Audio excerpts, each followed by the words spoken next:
साल 2026 की एक चमकती हुई सुबह थी जब चार बेहतरीन दोस्त अली, ज़ारा, हमजा और छोटी मरियम एक पुरानी कश्ती में सवार की सैर को निकले। समंदर की लहरें चमक रही थी, हवा में नमकीन खुशबू थी और दूर दूर तक आसमान नीला था। ये उनकी जिंदगी की सबसे बड़ी एडवेंचर थी। लेकिन अचानक आसमान पर काले बादल छा गए, जैसे कोई गमगीन साया उनके खुशियों के लम्हों पर छा गया हो। एक जोरदार लहर ने उनकी कश्ती को झंझोड़ दिया और वो एक ऐसे जजीरे पर फेंक दिए गए जो नक्शे में मौजूद ही नहीं था। जजीरे पर कदम रखते ही मरियम चिल्लाई, देखो वहाँ क्या है। सामने रेत में एक चमकती हुई सुनहरी घड़ी आधी दबी हुई थी, जैसे वक्त की कैद में हो। अली ने उसे उठाया तो एक गहरी आवाज गूंजी, तुमने वक्त की घड़ी को छू लिया है। अब तुम्हारे पास सिर्फ 60 मिनट है, वरना ये जजीरा हमेशा के लिए गायब हो जाएगा। बच्चों के दिन जोर जोर से धड़कने लगे।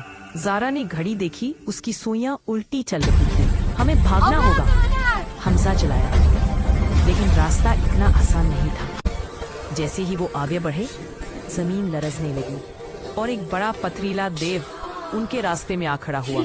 देव ने धाड़ कर कहा, अगर आगे जाना है तो मेरी पहेली का जवाब दो। पहेली थी, वो क्या है जो सुबह को 4 टांगों पर, दोपहर को 2 पर और शाम को 3 पर चलता है। वक्त तेजी से निकल रहा था, 45 मिनट बाकी थे।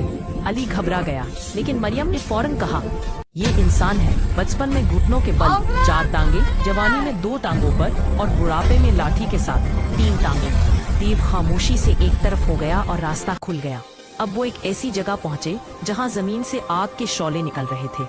सामने एक टूटा हुआ पुल था, जिसके नीचे खोलता हुआ लावा था। हम ये पार नहीं कर सकते। हमजा खौफजदा हो गया।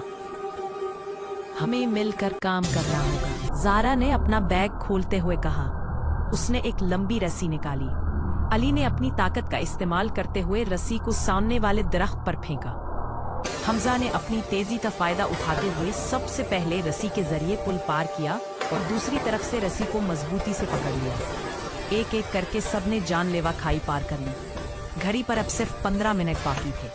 जजीरे के वस्त में एक कदीम अजायब घर था। वहां पहुंचते ही अली का सामना एक मशीनी उकाब से हुआ, जिसकी आंखों से लेजर शिआएं निकल रही थी। ये उकाब इस चाबी की हिफाजत कर रहा था जिससे वो वापस जा सकते थे। उकाब ने हमला किया।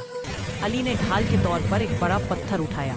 हमजा उकाब का ध्यान बटाने के लिए इधर उधर दौड़ने लगा। ज़ारा ने गौर किया कि उकाब के पीछे एक बटन है। हमजा, उसे थकाओ। अली, उसे रोको, ज़ारा चिल्लाई। जैसे ही उकाब अली पर झपटा, मरियम ने एक छोटा आईना निकाला और लेजर की रोशनी को वापस उकाब की आंखों की तरफ मोड़ दिया।